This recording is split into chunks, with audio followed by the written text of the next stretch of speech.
lay down the grass while we talk. I get it. Just be careful where you lay because there's some fresh ones in here. I drove my wife's car there on the end this morning and made her drive my truck, and she's going to wonder why there's cow poop and weeds in the doors when I get home tonight. Before I introduce myself, I'd like to know a little more about you. So I'm going to make you raise your hands here. I'm going to try and keep you moving. So if I see heads go down, we've got 2 stops here. And if I see people doing this, we're walking across the road. How many of you graze livestock? Over half of you, good. And how many of you are foresters or loggers? Okay, so I gotta be careful what I say here. I can't make up tree stuff. You might know the difference. Okay. How many of you are wearing your organization's hats today, like me? So, Extension, but I've got Maryland Extension on for some reason. And any of you come to our Silvopasture tour last month? That was over in the Watkins Glen, Cornell area. So we had a 2-day tour, something we've wanted to do. Feel free to crowd right in here, gang. So this was an event that we've been planning for a few years. Yeah, you gotta be careful. Watch out for that. We did a 2-day tour across 5 farms. We have some really nice farms over in our area that have hundreds and hundreds of acres of silvopasture, and we wanted to do some show and tell, so we put everybody on big tour buses and had a lot of fun for a couple days. I was just curious if anybody had made it over there, because those couple days were a blur to me, so I don't really remember who I may have met over there or not. So I'm Brett Chedzoy. I work regionally as an extension forester for Cornell University. I also am the part-time manager of Cornell's forest lands. Cornell has about 16,000 acres of managed timberland. So most of the time I'm doing forestry stuff, but the other full-time job, as my wife likes to put it, is our family has a 500-acre grazing operation. We raise 100 cow-calf pairs, and so I really like it when I can put my love for grazing together with my love for forestry and talk about silvopasturing. How many of you have at least heard of silvopasturing? Almost all the hands have gone up. Good. How many of you do silvopasturing? Excellent. Excellent. Okay. So what I really want to talk about here for a bit this afternoon is really how we can put this to work on our farms, and really the 2 sides of silvopasturing where I see the opportunities here in the Northeast. We can be putting trees into our pastures, or we can be putting pasture into our trees or our woods. And I know what some of you are already thinking. It's like, I thought we weren't supposed to put our livestock into our woods. And that was really advice that started kind of in the post-World War II era, because if you look at all the little family farms, including our family farm over in Watkins Glen, we were often using our farm woodlots as sacrifice paddocks, and we would put the animals there when it was too hot or too cold or too muddy, or the good ground was planted, or we just didn't know where else to put them. And what we started to realize was that when you do that long term in a fairly unmanaged grazing type situation, it can have some really significant impacts on the health and quality of our trees. And silvopasturing is something that's been practiced for a long time, even if we weren't really calling it silvopasturing in other parts of the country and other parts of the world. But if you look historically at where they run cattle in pine woods, basically in the southeast or out in the parts of western US, if you beat up on your pine trees, you're taking a tree that may be worth a few dollars, and now it's worth maybe just a little less because the animals might have barked it up or caused some sort of defect or degrade in it. When we do that to our very high value hardwood trees here in the Northeast, it has a much higher cost associated with it.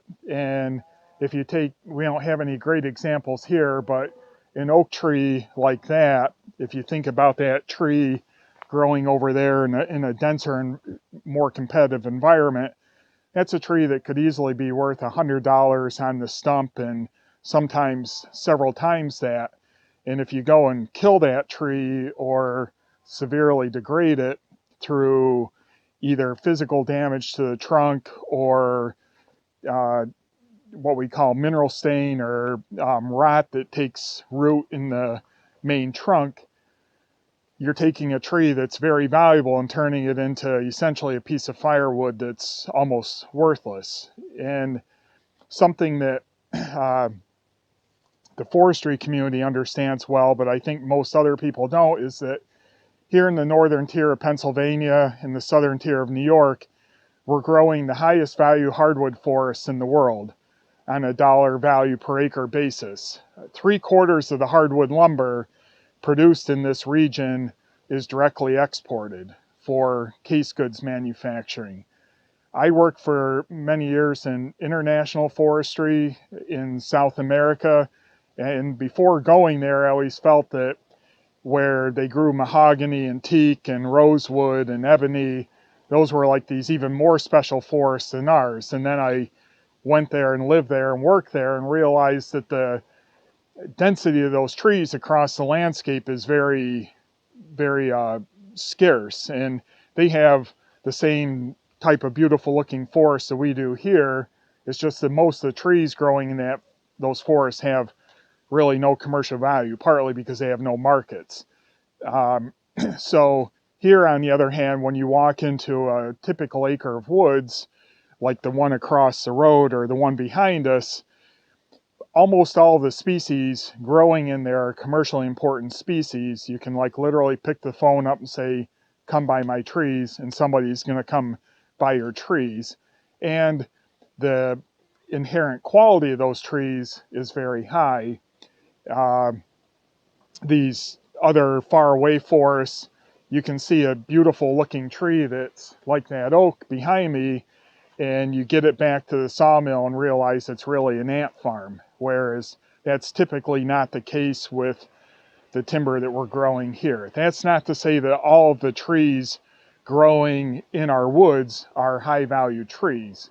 Quite the opposite. In fact, maybe to jump to the chase a little bit, most of the trees growing in our woods are of like a firewood quality or a pulpwood quality tree, and they always will be, just because they're the inferior trees. So the way I look at silvopasturing as a forester is I can grow firewood in my woods, or I can grow forages. And if I cut the firewood out and reallocate that sunlight from somewhere up here to down here, now I can use that sunlight to grow forages, to graze my animals, and I can use that relationship to manage the land better for a bunch of other increasingly common challenges, like controlling this stuff in our woods, the woody invasive shrubs, and it's going to happen whether we cut trees in our woods or not. You're all familiar with what's happened to our ash.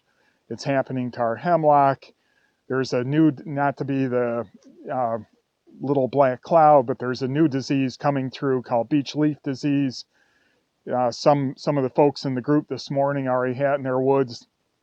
This stuff is going to unfortunately take out probably 100% of the beech trees growing in this area just in the next few years. It's spreading super fast. It's spreading so fast the experts have just thrown their hands up in the air. They're not even 100% sure what's going on there, too. It's a nematode, believe it or not, that lives in tree foliage, and it's spread around by the deer. But the message I want you to take home is our woods are changing, whether we change those or not. So silvopasturing is an opportunity for us to shift our woods into a healthier, more productive state that more aligns with what our management objectives are for our woods. And New York is nearly 2/3 covered with forest. Pennsylvania is pretty close, about 58%, I believe. We basically farm in the forest here, and most farms that I know up in my area, it's a little hillier, more rugged than here. It's mostly woods and a little bit of field or pasture. And silvopasturing is an opportunity for us to use more of the land that we own and pay taxes on, and do it in a way that's good for the woods, good for us, good for the livestock. So what are some of the reasons that we would want to put more trees into our pastures? Just shout them out. Shade. Any day that's much warmer than it is right now, where are the animals running to? They're running to shade. And, you know, I'm observing you guys here, which ones drifted into the sun and which ones picked the shade. But if it was 15, 20 degrees warmer today, I bet we'd all be bunching up here in the shade. So shade is, you know, happy, comfortable animals make life easier on us. What are some of the other benefits we would get from more trees? Forage, okay? Browse, fodder, mast, all things that we can use to supplement our animals. How many of you have observed when you move your animals into a fresh pack that has some hedge or low-hanging tree branches, where do they go first, typically? They walk right over to the woody stuff, munch on it for 5 minutes. Their little cow brains or sheep brains are telling them there's something in that they need, and they take a few bites and then they turn their attention back to the forages. I don't know what it is. They probably don't know what it is, but there's a reason that they're doing it. And up our way, like these farms that we had on the tour, we all agree that whenever our animals have access to woody browse, not that's the only thing they're eating, but they have kind of continual access to it, the animals just look better. And it's probably because they're getting those little micronutrients and things out of it that they're not getting from the forbs and the grasses. I wish some days if I had more time, I'd go study that more. But all I know is I've created the conditions for my animals to seek out what they need. So let's pick a couple more things. What else do we like trees for in our pastures? Long-term carbon storage. Long-term carbon storage. And what's that carbon called in a tree? Wood. Yeah. So we can use that wood for a lot of stuff. We can be marketing it. We can be selling it as mushroom logs. And Russ was talking about how that's become a hot new thing for him here.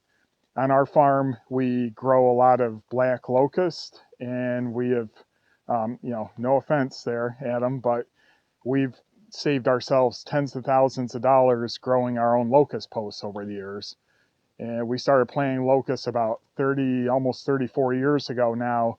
And we didn't know why we were planting it at the time. Well, we kind of did, but it had nothing to do with fence posts. And in hindsight, I'm really glad that we did. So we can be growing our own useful timber products. And so I think we can go on and on and on about all the benefits and so-called ecosystem services of trees, but shade and food. Yep. Yeah, so this morning you were all with Faye, right? At some point over at the soil health trailer.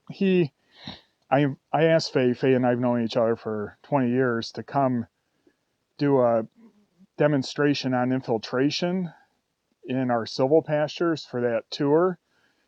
And we had twice as good infiltration in the silvopastures as in the same soil type directly outside of the trees. This was a month ago in September.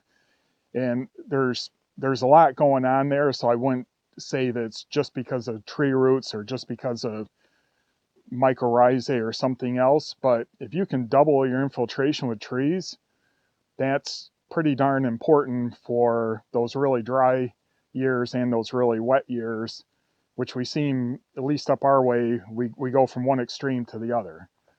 And so in the trees, of course, also create in addition to shade for the animals, they're creating a cooler, moister microclimate, and there's hydraulic lift there.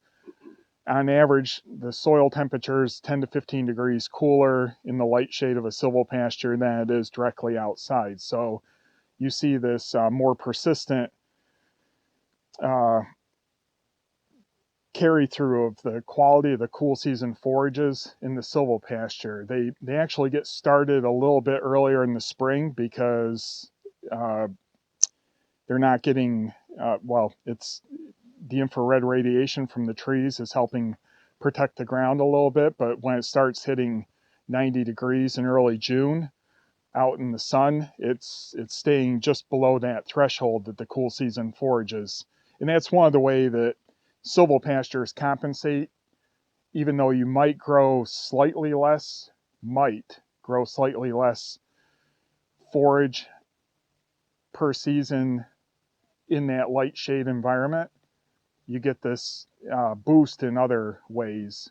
So that's a frequently asked question, by the way, and I'll try to answer it now. I think we can have the same stocking capacity in our silvopastures as in our treeless pastures, but you probably aren't going to get there overnight. So if you're taking woods that looks like that and you go in there and cut all the low quality trees out, you're not going to have a highly productive forage like Russ would have out here in his pastures in 1 or 2 growing seasons.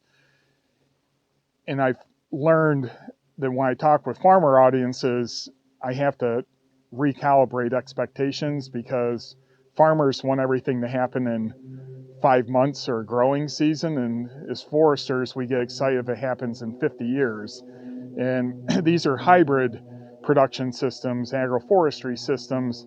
So it may take years, maybe even a decade or more to get to what our vision is or our goal for our silvopasture. The important thing is that we know what that vision is and that we make steady progress towards it. And we can certainly throw more money and time at it and get there quicker. We can go in there and lime and fertilize and seed and stuff.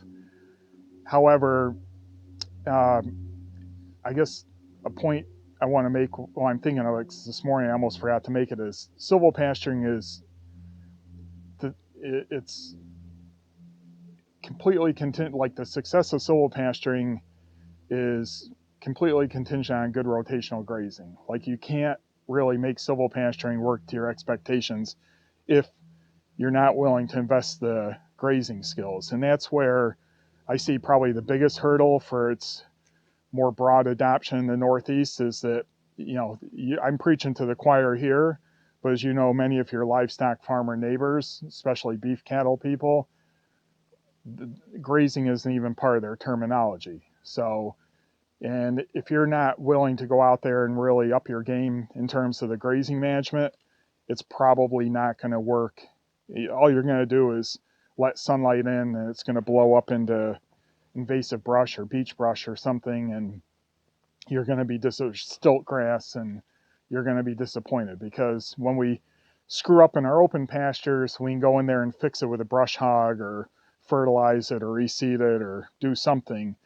When we mess up in our silvopastures, really the only tool that we have to manage that vegetation is animal impact. And so we don't want it to blow up on us to begin with, but if things are starting to get a little out of control, we really need to be able to use the animal density and impact to our advantage to control that. So, and we could spend an entire day talking about how to do that, but I think what you've already seen and heard this morning and what Russell illustrate this afternoon gives you some good insight if you're not already feeling comfortable with what it takes to control plants. And you can see the animals were in here just a few days ago, and it's really pretty remarkable. I'm sure they were in here for a matter of hours, but at a very high density, and they've pretty much completely defoliated this multiflora rose, all but some of the petioles on the top of the cane. They pretty much ate everything in here,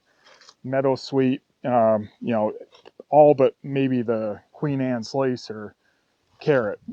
Everything else, though, was fair game, and I'm sure that had a lot to do with just the competitive grazing and high density that was used in here. So before we move across over to the little patch of woods, all these flags, if you didn't figure it out yet, are little walnut seedlings that Russ found growing in here this spring, and he was getting ready to put the animals in here. He's like, oh, there's a walnut seedling, and I like walnuts. And then he found another one. So he ended up flagging several hundred seedlings growing in here that all came from that single walnut tree behind us. And we can certainly plant trees, and there's some advantages to planting trees, like we can pick species we like, some of the mass-producing species like the Hershey honey locust, or if we want locust, black locust, or whatever trees, we can put the trees where we want them, and that's good. But what's one of the big downsides to tree planting? They don't always take, so getting them to survive is one. Jerry, time. Expense. Yeah, it's darn expensive to plant trees. And so when nature puts the trees there for us, I think that's like we're a couple steps ahead at that point. So here, Russ has recognized he's getting some really good natural regeneration. A lot of walnuts, but there's little oaks in there, there's little hickories in there. Whatever the seed source is, that's typically what you're going to get. And his idea for this now is to very lightly graze it, like flash graze it in early May, just before things leaf out. And then probably around this time of the year, once the leaves drop and the seedlings harden off, as the seedlings start approaching sapling height, he might be able to go in there and graze it once or twice during the grazing season. Of course, he has an unusually long rotation. On our farm, across those 500 acres, we have 120 permanent paddocks.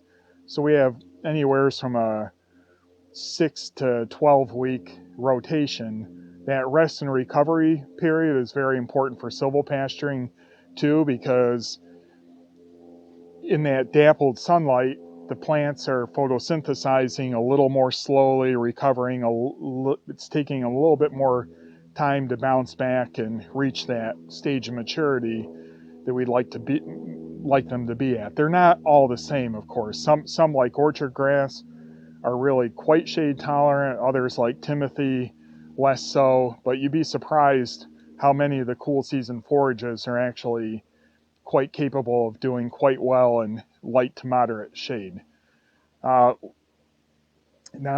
currently, so if we were going to plant trees, we're probably planting hundreds of trees per acre. This is a density here that's about 400 to 500 seedlings per acre.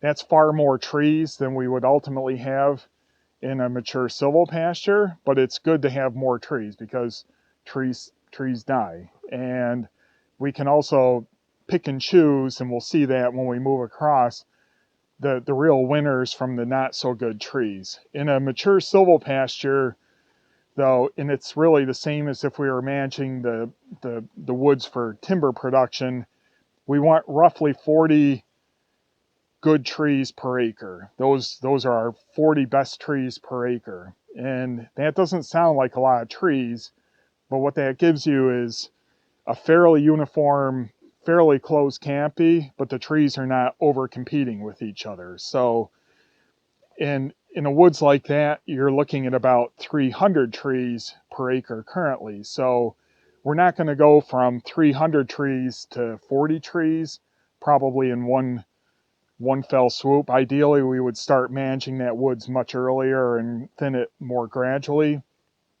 But we have far more trees than we need in our woods.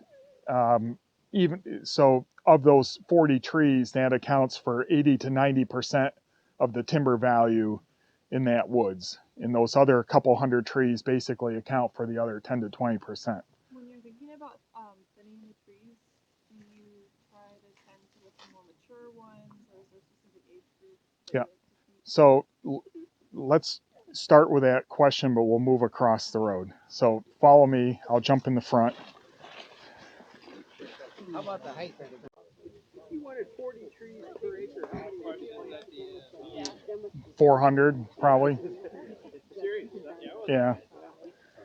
Because, all right, so the question, and then we'll go back to yours in a second, because they're kind of tied together. So he asked, if you want 40 trees per acre, how many do you have to plant initially? Well, it depends, but there's a little more to it than just saying I need 40 trees, so I'll plant 40 trees. We need to think about how those trees will compete and force each other to self-prune, which, to your question, we want to maintain enough density there at the early stages of growth that the trees shed those lower limbs. And the sun-loving species like oaks, hickories, aspen, pine, they'll prune their lower limbs more quickly than the shade-loving species like sugar maple. But if we only plant 40 trees per acre, then we have to invest a lot more in corrective pruning and pruning lower limbs.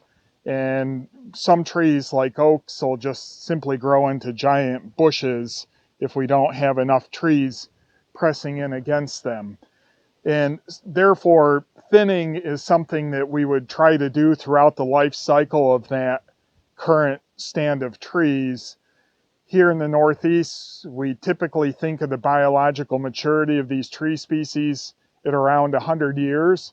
Now, there's trees that obviously can live much longer than that, but for really being a healthy, productive tree and one that doesn't start declining significantly in timber value, it's at around 100 years. So throughout that 100 years, though, we're only really concerned about regeneration at the end of that life cycle, because almost all of the trees that we value in our woods here are shade intolerant. So it's another frequently asked question, well, how do you protect those baby trees that are out there in the silvopasture? Well, first of all, there's probably no desirable baby trees because it's probably an understory that either looks like this, of lots of invasive brush, or something like beech suckers or ironwood or maybe striped maple. So there's really no desirable regeneration there to begin with. But if we're going to grow those upper canopy trees out another half century or more, the seedlings that are there today won't survive beyond the seedling stage. Almost all tree species, even the extreme sun lovers, will survive as a seedling for a period of time in fairly dense shade. They won't grow beyond that seedling stage. So it's why we think of our forests as even age forests. And that woods over there started out with probably 250,000 seedlings per acre. And 10 to 20 years, well, 10 years down the road, they became 25,000 saplings. And 10 years after that, they became 2,500 pole-sized trees. Now it's a mature looking woods, and it's about 250 trees per acre. So you have this like severe rate of attrition. And even though the trees, if we don't go in there and high grade them or cherry pick them, the fastest growing best trees are the ones in the upper canopy, we still have a lot of trees that are lingering there. But those are trees that they're smaller for a reason. They basically lost the race for the sky, and we could thin around them and give them lots of tender loving care. They're still not really going to grow that much faster. So I don't want to get into like good forest management principles today, but it applies to silvopastures too. We don't just go in and cut all the big trees and leave the small trees, because that's like leaving the runts. And if you do that with your cow herd, you go and sell all your best cows and keep the misfits, you realize you made a mistake and you start over. When you do that in your woods, you're going to pay for that for a long time. It'd be kind of like the equivalent would be going in and letting somebody weed your garden, but they pull all the tomato plants out and leave the weeds behind. And when that happens, it's like, oh, that was dumb, but you get to start over again the next year. You don't get to do that with your woods. So this little patch behind me, so you can see this part of the farm here was probably never fully cleared. They probably left some of these big hickories for a little bit of shade. I'm sure that there were some dairy cattle here once upon a time. that they wanted a place to put them in the shade.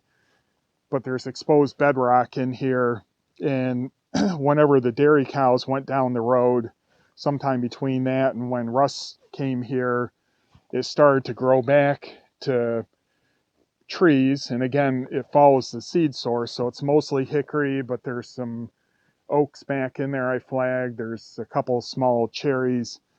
And what you start to know, so this is like across the road 10 to 15 years later. And what's one of the things you notice right off about these trees? Are they all the same quality? No. So I put some blue flagging on the ones that seem a little better, and they seem better because maybe they're a little straighter. They're larger in diameter, meaning they're capturing more sunlight. And we can look at things like stem quality. If we were going to leave a tree, we'd want to make sure it didn't have a big scar up the backside. So there's all these criteria that we can use to start selecting what we think of as our winners from our, loser sounds harsh, but the trees that don't really have a future in our woods or our silvopasture. And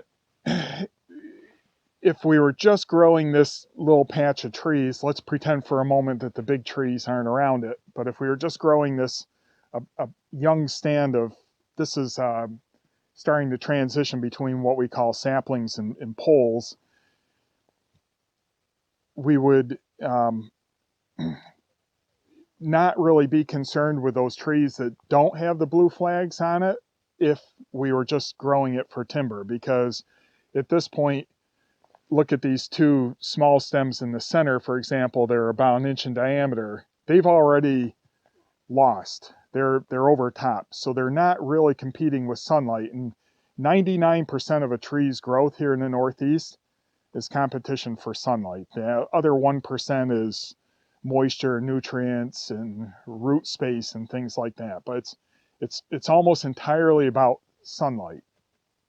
And when we thin, what we're doing is reallocating sunlight to our winners. So if we were just going to manage this as a future stand of nice quality trees for timber, wildlife, aesthetics, whatever your goals are, that's fine. When we're managing it for silvopasture, we have to think about dealing with those small trees too, because they're insignificant in terms of growth of our blue flag trees, our winners, but they are very significant in terms of intercepting sunlight that we need to move from here down to here to grow our forages. And in many woods, we're not just dealing with those smaller suppressed stems, we call them suppressed trees or intermediate trees. We're also usually dealing with this shrub layer, which in most woods today is a non-native invasive shrub layer, and that's because it's the stuff the deer don't eat. It's not palatable for the most part to deer. It's not that they wouldn't eat it, they just can go over there and eat the cream of the cream. They don't want to pick around the thorns. But I assume that the sheep and goats were in here, and that's partly because you can see all the multiflora rose canes. With their little pointy pendactyl lips, they can pick those leaf petioles off. And cattle, on the other hand, probably wouldn't be that precise about it. And a cattle's not going to put its big wide muzzle on that thorny cane and take a bite. This bush honeysuckle here, it's pretty well defoliated. Unfortunately, with most of our woody invasive plants, just defoliating them like this once or twice a year is not going to cut it. It might keep them from expanding, but it's not going to make them give up and go away. So on our farm, the way we deal with this stuff is during our winter bale grazing period, we like to drop our round bales in the middle of patches